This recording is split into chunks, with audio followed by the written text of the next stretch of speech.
Alam tara kaifa fa'ala rabbuka bi'ad irama dhatil imad allati lam yukhlaq mithluha fil bilad.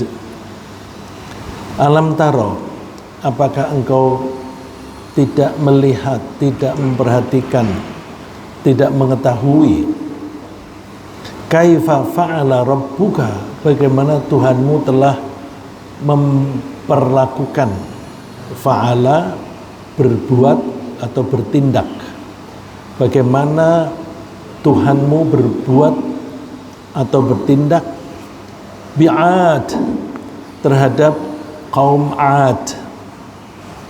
Kaumnya disebut Ad karena mereka keturunan dari seseorang yang bernama Ad bin Haus bin Iram bin Sam bin Nuh. Jadi mereka generasi yang masih dekat dengan Nabi Nuh, yaitu hanya lima generasi dari Nabi Nuh. Sebelum Nabi berikutnya Nabi Saleh, dan jauh sebelum Nabi Ibrahim.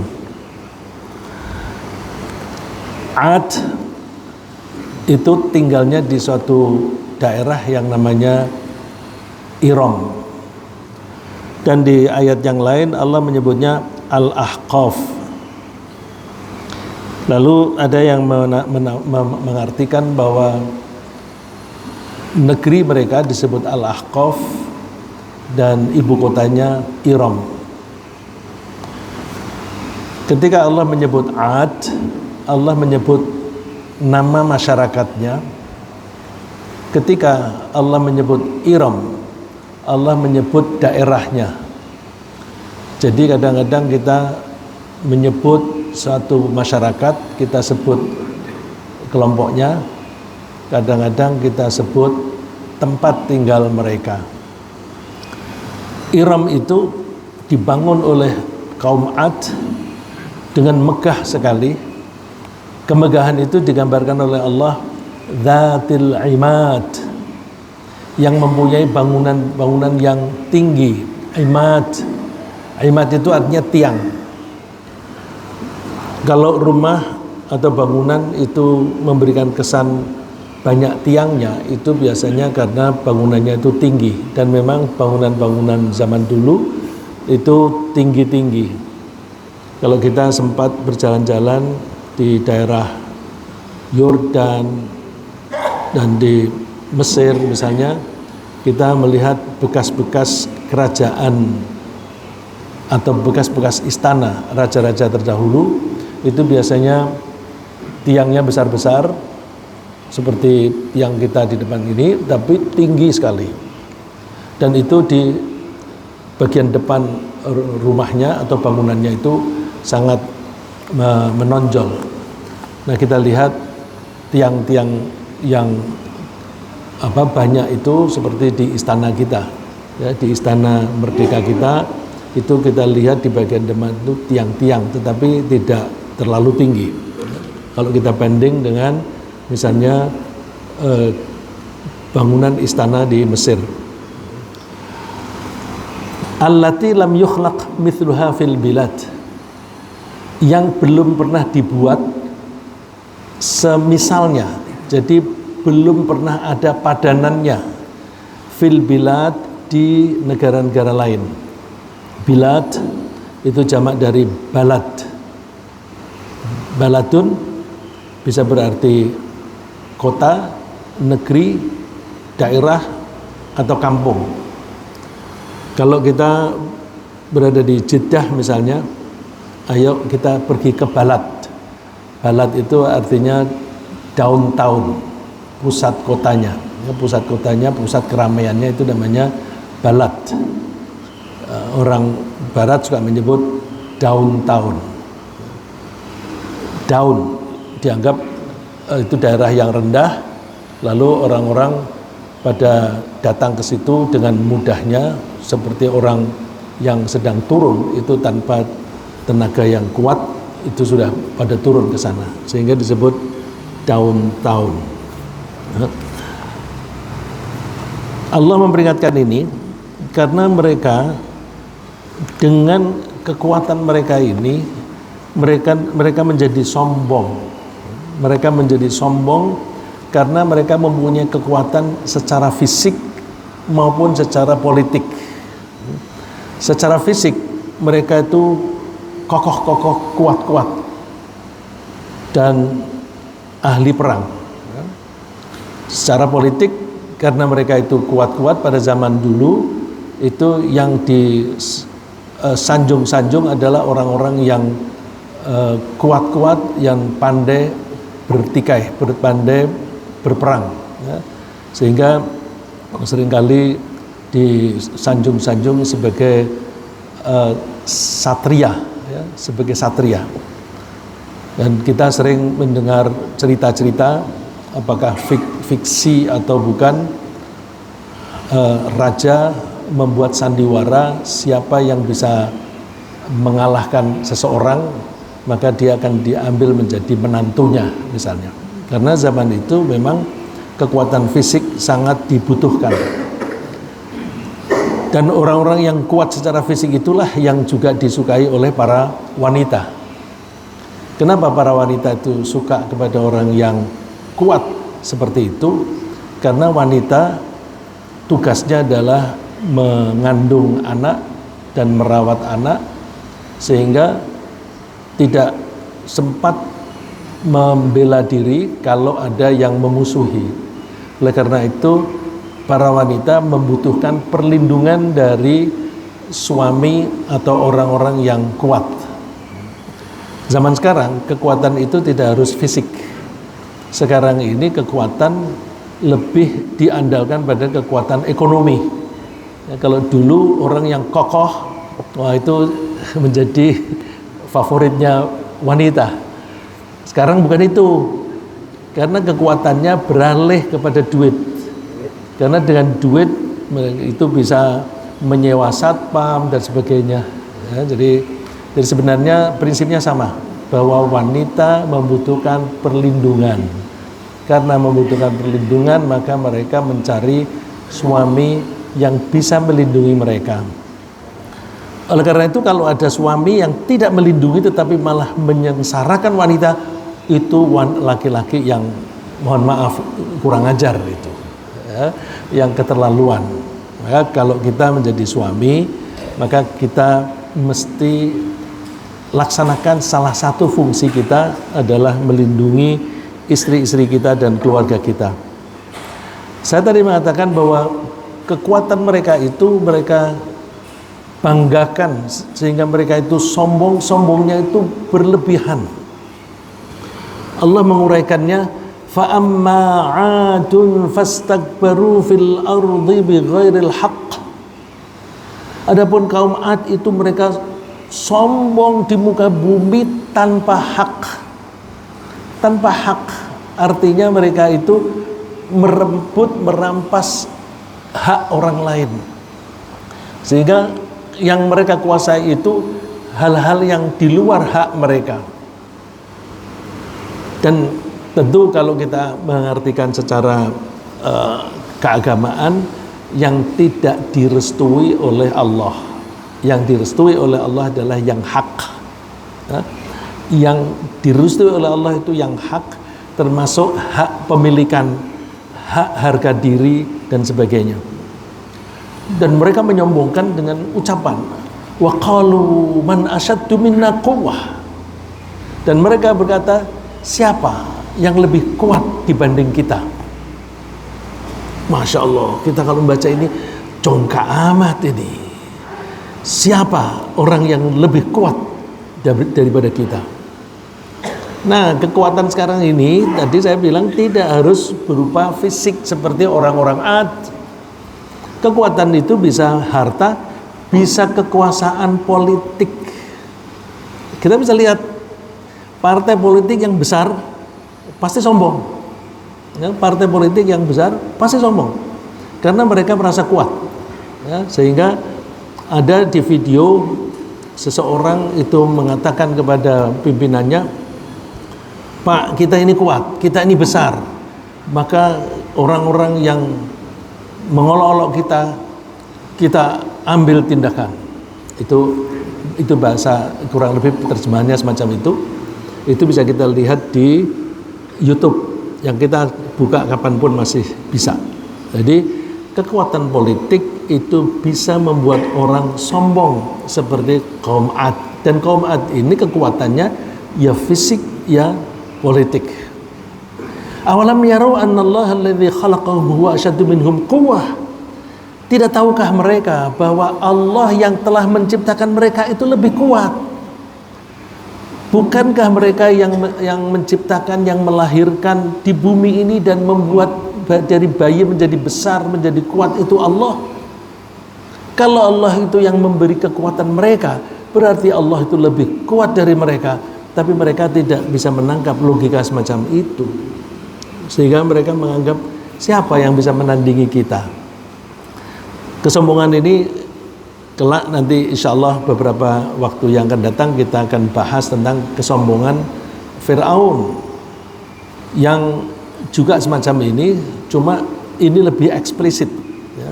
Ungkapan mereka itu lebih eksplisit. Wa kanu bi ayatina yajhadun, dan mereka mengingkari ayat-ayat kami. Kepada mereka Allah mengutus seorang nabi bernama Hud ya. Daerah mereka itu namanya Ad. Saya mencoba mencari peta, itu tempatnya di ujung Jazirah Arab ya, di ujung Jazirah Arab. Sekarang ini kira-kira itu daerah Hadramaut, Yaman ya, di daerah situ. Jadi berarti kaum Ad itu termasuk bangsa Arab ya. Tapi bangsa dari dulu itu kan memang suka pindah. Nah ini Ad ini karena mereka itu mengingkari Nabi Hud dan menantang-nantang, maka mereka dihancurkan oleh Allah. Ketika mereka hancur, masih ada yang tersisa. Yang tersisa itu pada mengungsi ke utara. Mereka kembali lagi congkak. Mereka sempat beriman, yang selamat dari dari kehancuran di Ad itu mereka sempat beriman, dan memang menurut Allah di dalam Al-Quran hancurlah mereka kecuali orang-orang yang beriman. Nah, kalau mereka itu sempat mengungsi berarti mereka beriman, lalu mereka mengungsi ke utara. Lama-lama generasi itu makin zalim. Jadi pelajaran itu seringkali terjadi deviasi dari generasi ke generasi. Bisa saja kakek kita dulu orang yang solih, tapi terus kemudian anak-anaknya menjadi orang yang tidak solih. Ya kita misalnya membaca berita artikel mengenai seorang yang hafal Quran. Kebetulan dia menjadi wartawan, dia bekerja di Eropa, lalu nikah dengan orang setempat yang agamanya lain, mempunyai anaknya sempat menjadi Perdana Menteri. Tapi Perdana Menteri yang kafir, yang non-Muslim. Saya tidak usah menyebut nama, tapi insya Allah pada faham ya.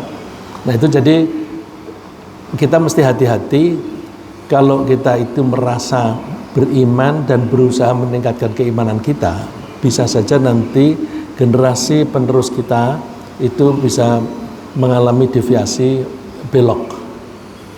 Oleh karena itu kita berusaha untuk menjaga agar keimanan kita itu dilanjutkan oleh anak cucu kita, seperti Nabi Ibrahim, Nabi Yakub yang diceritakan oleh Allah di surat Al-Baqarah, bahwa mereka menjelang kematian mereka mengumpulkan anak-anak lalu mempertanyakan, siapa yang kamu sembah setelah aku meninggal?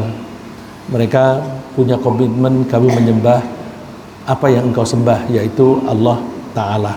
Ya, kita usahakan keimanan kita dilanjutkan oleh generasi berikutnya.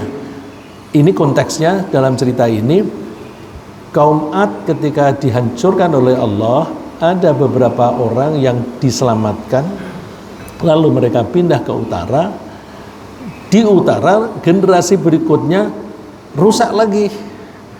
Karena rusak lagi, Allah mengutus nabi lagi, yaitu Nabi Saleh, yang bangsanya disebut Thamud.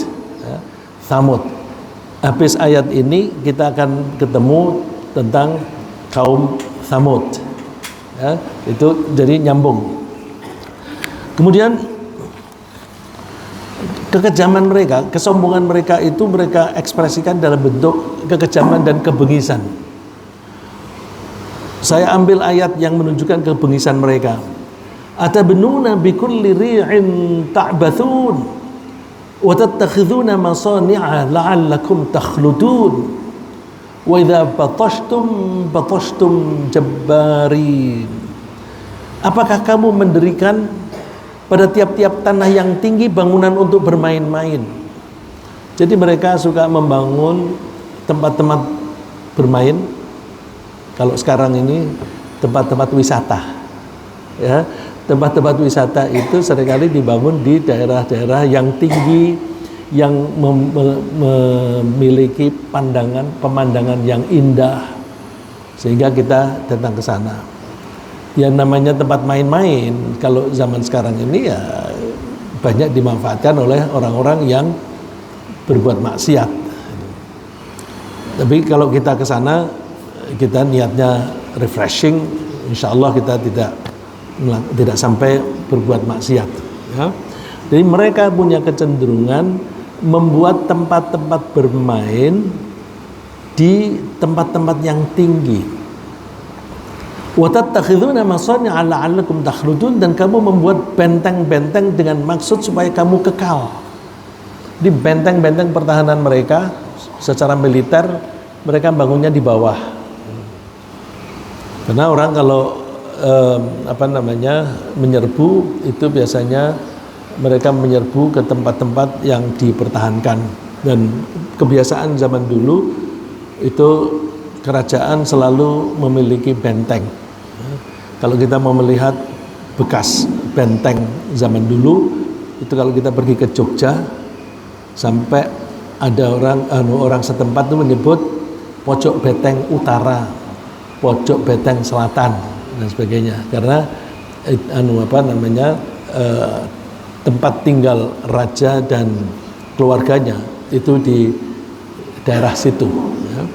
Dan orang menyebut dalem, ya.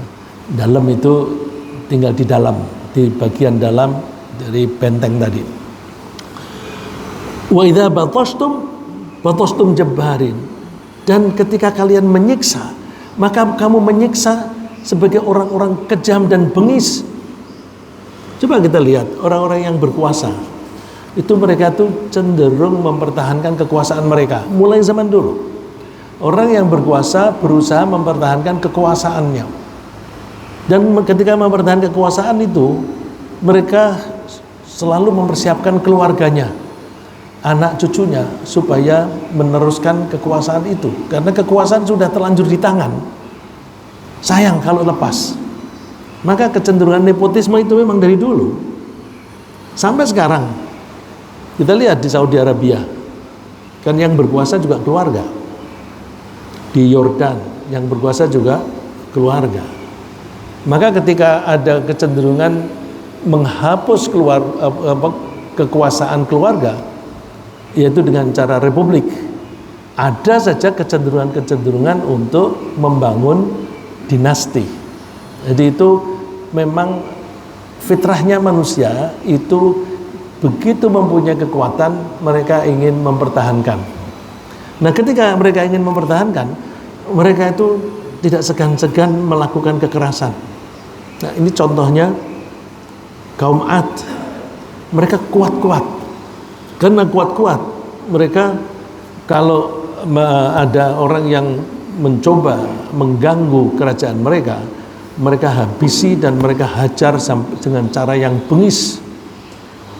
Ya, bengis dan kejam. Zaman sekarang begitu nggak? Banyak sama. Di tempat kita kalau ada orang yang wah ini kok orang pengaruhnya besar, ya. Orang ini tidak punya jabatan, tidak punya partai politik, tapi kok dia komando bergerak. Hari ini mengatakan begitu, besok pagi itu orang seluruh Indonesia bergerak. Wah ini berbahaya ini, berbahaya. Meskipun dia tidak mempunyai kekuatan politik, tidak punya partai politik, dihajar juga. Tapi untung tidak mati dia. Yang mati hanya pelindung-pelindungnya. Ya. Itu termasuk kekejaman. Kalau dulu kekejamannya oleh orang yang kuat secara fisik, sekarang secara senjata. Dan apakah itu hanya di kita saja? Enggak. Kan ada seorang wartawan yang selalu mengkritik kerajaan. Dia suatu saat ingin menikah. Untuk menikah harus mendapatkan surat-surat. Dia tidak berani pulang ke negaranya, tapi dia minta dari kedutaan besar. Minta dari situ, masuk ke gedung itu tidak pernah keluar. Bagaimana bisa tidak pernah keluar itu? Yang keluar hanya pakaiannya saja. Ada orang yang memakai pakaiannya keluar seolah-olah orangnya sudah pergi. Tapi dicek fisiknya beda.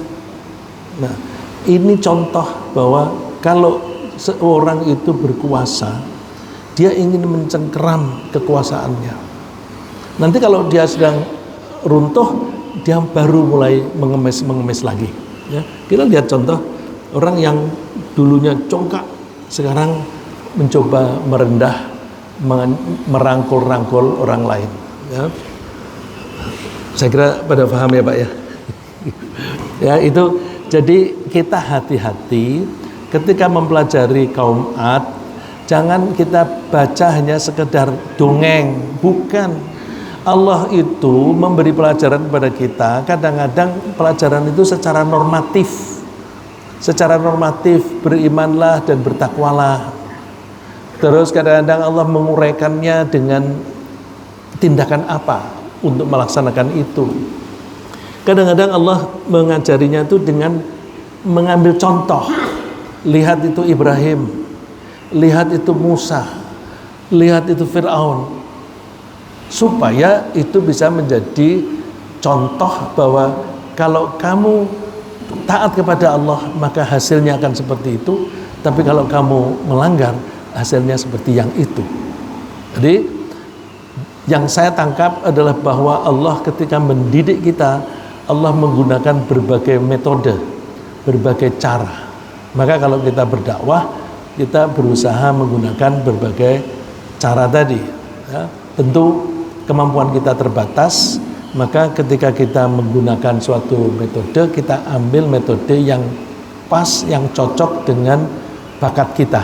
Ya, karena semua orang itu cenderung bertindak sesuai dengan bakat dan karakternya sendiri. Kullu ya'malu ala syakilatih. Semua orang akan berperilaku seperti wataknya, seperti tabiatnya. Nah, itu kalau kita mau berdakwah, kita coba, kita punya kelebihan apa? Orang yang punya kelebihan hafal Quran, pakailah Al-Quran. Orang yang punya kelebihan di bidang olahraga, pakailah olahraga. Ya, seperti Pak Jun, di olahraga itu disisipkan dakwah. Ya, yang sering terjadi teman-teman kita yang di lembaga-lembaga pemerintah misalnya bikin kelompok goes. Nanti berangkatnya dari satu masjid, nanti istirahatnya makan siang di satu masjid, nanti pulangnya diakhiri dengan tinggal sampai di satu masjid, dari masjid ke masjid. Nah, ini cara dakwah sesuai dengan bakat dan kesukaan mereka. Ya. Ada juga teman yang, kalau yang ini pengakuan, kalau yang tadi saya mendengar cerita dari banyak teman-teman, terutama di sini kan ada yang menjadi pejabat begitu ya. Saya dengar yang semacam tadi.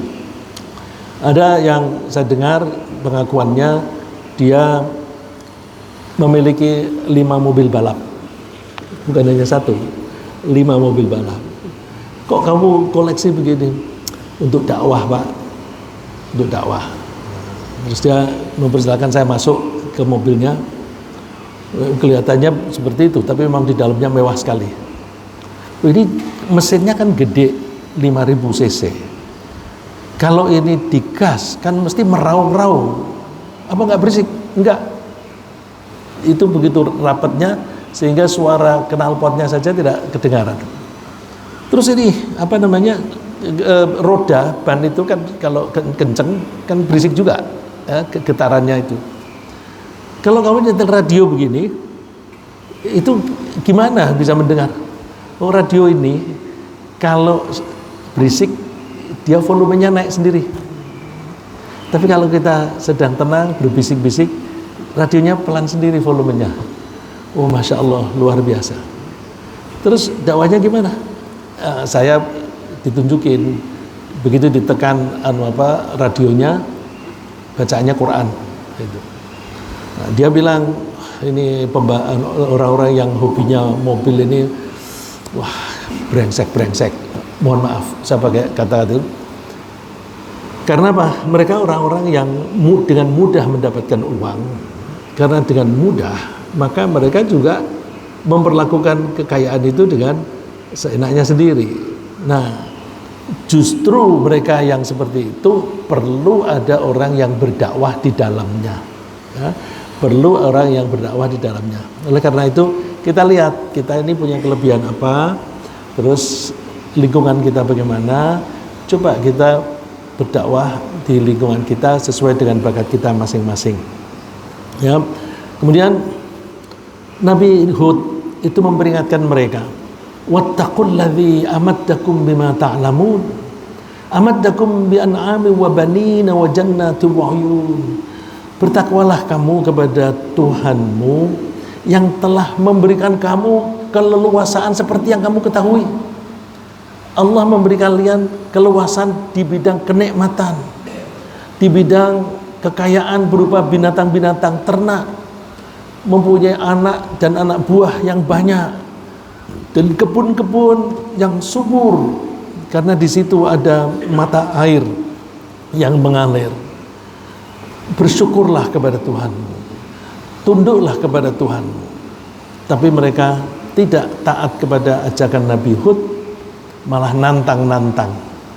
Wa tilka 'adun jahadu bi ayati rabbihim wa asaw rusulahu wattaba'u amra kulli jabbarin 'anid. Dan mereka itulah kaum 'Ad yang mengingkari ayat Tuhan mereka, dan mereka menentang atau melanggar ajakan utusan mereka. Tapi mereka mengikuti ajakan pemimpin-pemimpin mereka yang sombong-sombong dan suka menentang kebenaran. Jabbar itu orang yang suka memaksa. Allah maha memaksa. Tentu maha memaksanya Allah beda dengan memaksanya orang. Orang tidak boleh memaksa orang lain. Bahkan kita ketika berdakwah pun tidak boleh memaksa. Ya, lakum dinukum waliyadin. Ya, lasta alaihim bimusaitir. Kamu tidak pada posisi untuk memaksa orang. Tapi ini mereka suka maksa-maksa dan menentang kebenaran. Menentang kebenaran itu bisa diwujudkan dalam berperilaku yang berbeda dengan peraturan. Ya, kalau contoh yang paling gampang itu yang sederhana begitu, sudah ada tanda dilarang parkir, ada tanda P disilang merah, tapi tetap orang parkir di situ, bahkan dijaga. Dan karena dijaga maka yang parkir di situ banyak. Meskipun ada petugas lewat, petugasnya diam saja, pura-pura tidak tahu. Nah, kenapa begitu? Ya, karena ada upeti, ya, sebagian dari perolehan itu diberikan kepada petugas. Jabbar, mereka maunya memaksa-maksa. Pokoknya kehendak mereka harus dituruti. Kalau tidak dituruti, bunuh. Zaman sekarang masuk penjara. Nah, ini mereka lebih taat kepada penguasa yang sombong, yang suka maksa-maksa. Sekarang terjadi nggak di negara kita? To a certain extent, ya, sampai ke batas tertentu itu juga berlaku di negeri kita ini. Nah, karena mereka itu tidak mau taat kepada nabinya, maka mereka dihancurkan oleh Allah. Wa amma 'adun fa uhliku bi rihin sarsarin 'atiyah sakharha 'alaihim sab'a layali wa thamaniyata ayyamin husuma fatara al-qauma fiha sar'a ka'annahum a'jazu nakhlin khawiyah fahal tara lahum min baqiyah. Adapun kaum Ad, mereka telah dibinasakan dengan angin yang sangat dingin lagi sangat kencang. Jadi kadang-kadang Allah menghancurkan dengan angin yang panas. Sekarang ini lagi ada pemanasan musim, pemanasan udara di daerah utara Khatul Istiwa itu sampai 45 derajat, bahkan ada yang sampai 50. Nah, tapi sekarang perlindungan diri itu lebih canggih, oleh karena itu mereka tidak pada mati. Kalau dulu karena seperti itu udah banyak yang meninggal dunia, ya. Tapi ada kalanya Allah itu menghancurkan dengan angin yang dingin selama 7 malam 8 hari, ya. Sab'a layali wa thamaniyata ayyam. Jadi angin dingin itu kencang terus menerus. Lalu kamu lihat mereka itu mati berkelimpangan, sehingga perkampungan mereka itu kosong. Fahal tara lahum min baqiyah. Apa kamu melihat ada sisa orang yang ada di situ, yang tersisa? Kampung itu ditinggalkan orang. Orangnya pada meninggal, yang jahat, lalu yang tidak jahat selamat dan meninggalkan perkampungan itu, sehingga perkampungan itu menjadi kosong. Nah, ini kita ambil pelajaran bahwa antara lain kita cek pada diri kita sendiri. Di antara kita ini diberi kekuatan oleh Allah. Kekuatan bisa berupa ekonomi, bisa berupa kekuasaan. Kalau kita itu sedang diberi kekuasaan oleh Allah, itu adalah ujian, karena Allah itu menguji kita. Kadang-kadang Allah menguji dengan sesuatu yang kita anggap buruk, dan kadang-kadang Allah menguji kita dengan sesuatu yang kita anggap baik. Biasanya kita lebih lengah ketika kita diberi ujian yang baik, yang kita anggap buruk, karena kita menjadi lalai, ya. Misalnya duitnya banyak. Dulu ketika duitnya banyak itu suka nonton maksiat-maksiat yang biayanya mahal, ya. Terus tapi ketika duitnya tidak banyak, nggak pergi ke sana. Jadi orang semacam ini lebih baik miskin daripada kaya, ya.